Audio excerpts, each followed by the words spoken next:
Couric.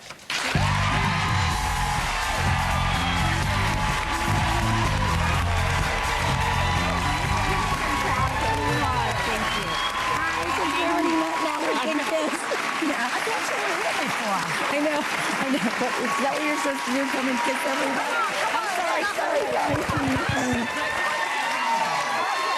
Is this like being a TV? They love you. You've been here before. I know. I've been talking to them, and I was like, are we pretending like we haven't seen each other yet? So I'm kissing. Everyone kisses on this show. Everybody kisses. You know, I once said when you were on the Today Show that you reminded me of me. I know, which was a high compliment. Well, and we've gone through some of the same things. We have. Okay, because I was the first female co-anchor of a network news program. You are the first female anchor of a network news program. Most of us have had our downs and ups. You're on an up now, but it hasn't been easy.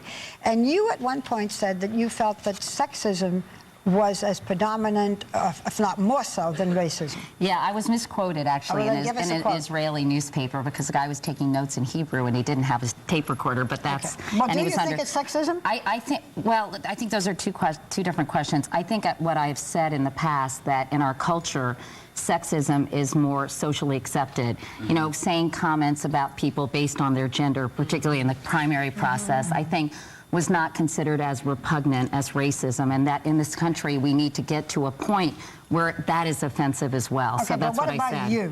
For me, I think there's some sexism in the coverage of me because, for example, my first night, I thought the newscast was strong and smart, but pretty much most people wrote that I had a white jacket on after Labor Day.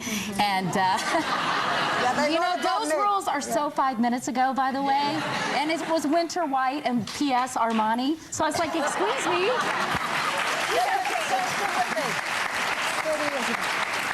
You know, we also hear the report you're leaving now, you're leaving after the election. You have a contract for 3 years. 5 years, actually. 5. Okay, so I have a simple question. Are you going to stay for 5 years? You know, I think that I'm enjoying what I'm doing now. Is that fly back? It's back. I'm really enjoying what I'm doing now. I really like the people I'm working with. We'll see. You know, we'll see. I hope that I mean, you have to constantly assess the situation, and I think, you know, I'm enjoying it. I think our show's really strong. We just won an Edward R. Murrow Award for Best Newscast. You know, so it's nice. Did he wear a white jacket after Labor Day? So you're not leaving after the election? No. Okay. I have no plans to The press has been negative, though. A lot of negative press on you, and it's been hurtful, I think. And how do you deal with that with your daughters? Well, you know, first of all, we don't really pay that much attention to it. And, you know, my daughter, Carrie, is so funny. There they are. I know, Carrie's 12 and Ellie's 17. She's going to be a senior in high school next year. I just can't even believe it. We're looking at colleges. I'm like, We're all growing old with all your children, in a way, you know? She's 17 now. But Carrie once said, when I was kind of bummed out about something somebody had written that was really nasty and had nothing to do with sort of my abilities or my journalistic capabilities, she said, Mom, remember what Samantha said in Sex and the City? If I listened to what every bitch in New York City said about me, I'd never leave the house.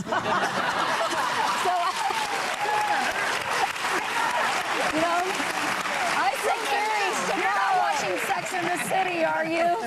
She sometimes watches with Ellie, and Ellie covers her eyes and closes her ears in the inappropriate parts. But yeah. I don't know if they're going to be with you for the event on September 5th, but it is going to be history-making. Can you tell us about it? Yeah, Stand Up to Cancer is an event September 5th. Yes. ABC, NBC, and CBS will all be broadcasting an hour special. We have a ton of celebrities who are getting involved. Jennifer Aniston, Scarlett Johansson, Lance Armstrong. I mean, scores of Hollywood people, as well as Charlie Gibson, Brian Williams, and I. And we're doing pieces about cutting-edge cancer research, and basically we're trying to start a grassroots movement of people who say, you know, we're mad as hell, we're not going to take it anymore, we need more options for people who are suffering from this terribly, you know, destructive disease. Less than 1 in 10 promising research proposals is currently funded by the government.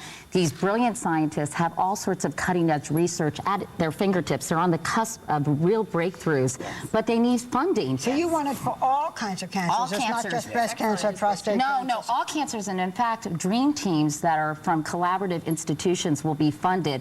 who are really implementing new approaches that transcend organ-specific cancers. You know, the new approaches are targeted therapies that may go through a gene pathway, that may focus on a protein excreted by a cancer gene, that may be anti-angiogenesis, which cuts off a tumor's blood supply. And these kinds of therapies can be very efficacious in a whole variety of cancers. Great. Let me ask you why you do this, because this is very personal for you. Well, you know, I think many of you all probably know that my husband Jay died of colon cancer just over 10 years ago, 10 and a half years ago at this point.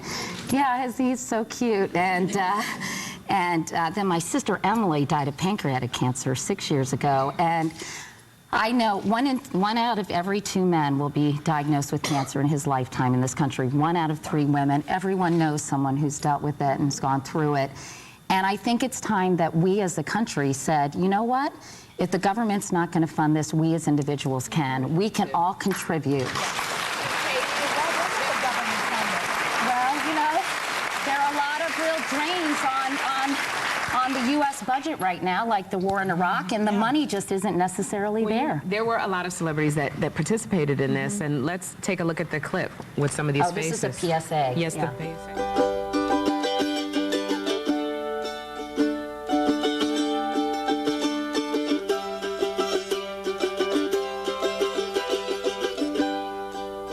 Stand up and start a movement.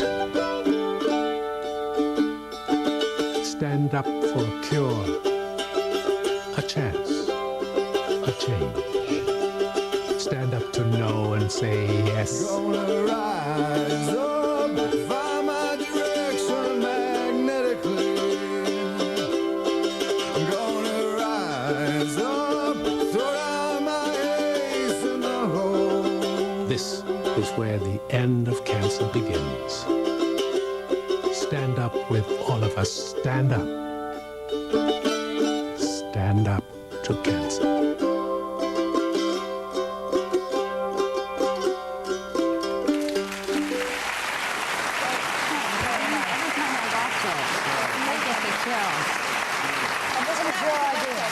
Well, Barbara was just saying, it was just first of all, I think that's such a brilliant PSA. It's just so moving every time I watch it. And I'm so grateful David Fincher, who did Zodiac, and Eddie Vedder sang that song. But, you know, it was a confluence of people who came together. I had talked to Jeff Zucker about doing this sort of telethon idea, just as they did 9/11.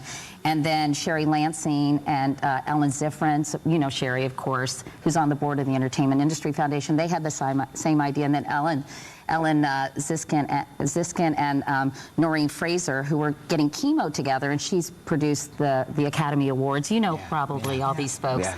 Anyway, we all came together at the same time, and we said, you know, we have to do something about it. We have to raise awareness and raise such, you know, badly needed research dollars. In terms of the funds, you can go on the website, standup2cancer.org, and you can buy for $1 a star for someone. Yeah, I mean, it doesn't have to be a ton of money. It's if everyone just did that. we just want, you know, $1, $5 a family, because I know it's really hard right now economically for so many people. But even if they could just contribute a little bit. Many of us are affected. Yeah, and you can get a star on our website in memory of someone. You know, I got one for Jay and for my sister Emily for just $1, or for someone who's going through the disease or someone who has survived the disease. But this disease is such a scourge. Why not just put $1 on every tax return and pay for this? I think that's a great idea. I think that's a great idea. It's such a terrible scourge. What did you say? 1 out of 2 men? 1 out of every 2 men. guys. Yeah. You know, We're going to try to get everybody to watch this program to keep it on their mind. By the way, happy birthday to Sherry Lansing. I think it's tomorrow. Oh, that's And nice. Stand Happy Up to birthday, Cancer Sherry. will air on all of the 3 major networks, ABC, NBC, and CBS, September 5th. We're awfully happy to have you on. I'm so happy to be We really here. are. This is- Thank you.